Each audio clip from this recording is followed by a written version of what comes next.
a gente separou um trechinho aqui da fala inicial do Dino, falando justamente sobre essa questão da relação entre os poderes. Se o Congresso Nacional quiser tirar a responsabilidade fiscal da Constituição, pode tirar.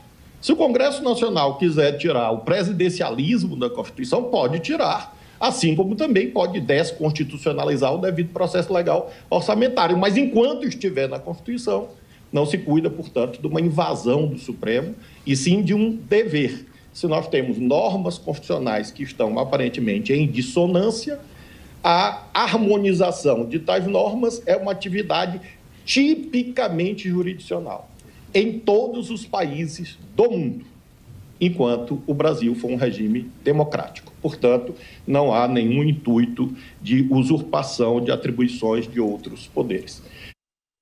Ô, Gabi, a gente vê aí o Dino justificando, né, dizendo que não há usurpação de poder. No julgamento lá das Big Techs, das redes sociais, a gente viu o Barroso também se justificando, falando, não estamos legislando.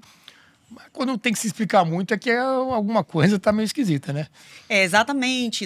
Vários especialistas, Renato, e aí eu cito inclusive o professor André Marcília, né, falam que existe sim uma invasão de competência, né, do STF, de uma competência que seria do Legislativo pelo STF. Afinal de contas, são os parlamentares que representam a população, né?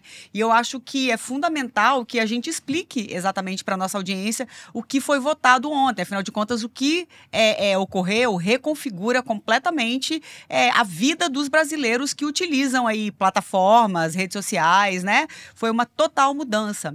Desde ontem, por 8-3, o Supremo Tribunal Federal regulamentou as redes sociais. Estabeleceu que não serão mais necessárias ordens judiciais para remover a maioria dos conteúdos das plataformas digitais. É o chamado artigo 19 do Marco Civil da Internet. O que é esse artigo 19 que estava em vigor até essa decisão de ontem, né? Foi definido que ele estará parcialmente em vigor a partir dessa decisão. O artigo 19 estabelecia a necessidade de ordem judicial para retirada de conteúdos das redes sociais. Isso foi revisto. A tese aprovada pelo STF estabelece, né, a necessidade de ordem judicial apenas para conteúdos de crimes contra a honra, calúnia, injúria e difamação.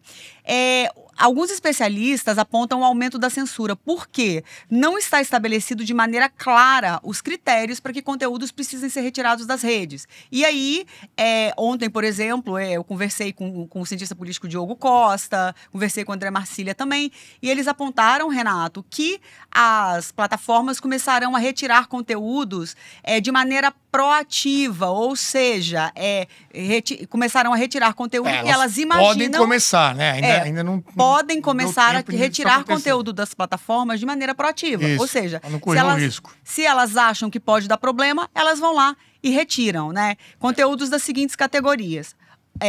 Antidemocráticos, e aí a gente tem um grande problema, né? Porque não existe definição clara, ninguém sabe exatamente o que é o tal do conteúdo antidemocrático, relacionado a terrorismo, de induzimento ao suicídio, discriminação, ódio à mulher, crimes sexuais, pornografia e de tráfico de pessoas. A questão não existe uma definição clara, não há nada que caracterize de maneira específica quais são esses conteúdos. Tá tudo muito nebuloso ainda, né? A gente vai ter que ver na prática como isso vai acontecer.